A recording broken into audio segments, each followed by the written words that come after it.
name is Siva. I'm working as a safety officer for JEL Maintenance Pte Ltd. Currently, I'm working in SAK3 project.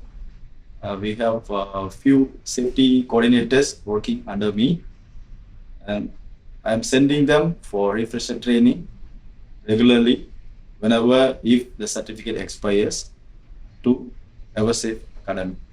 Has the employer noticed any behavioral changes in the WSH coordinator following the refresher training?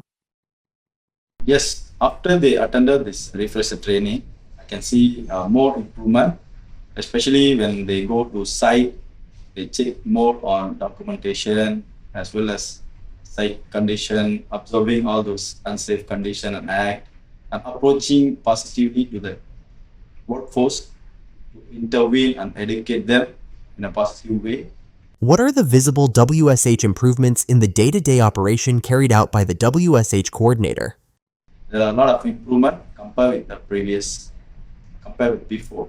So we are really very appreciate and grateful for that. Has the company's WSH culture improved over the last 1 to 2 years under the guidance of the WSH coordinator?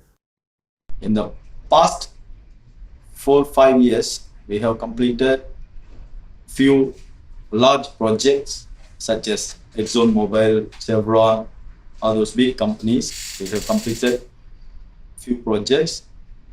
Most of them we have completed successfully.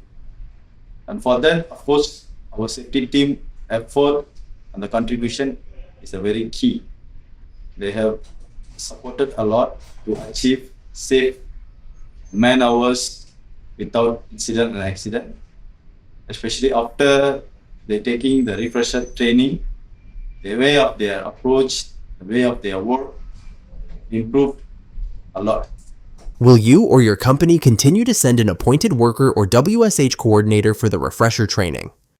Of course, even in future, let's say our safety coordinators have to attend the refresher training, definitely we will send them to Eversafe Academy to attend the training and continuously improve their skill.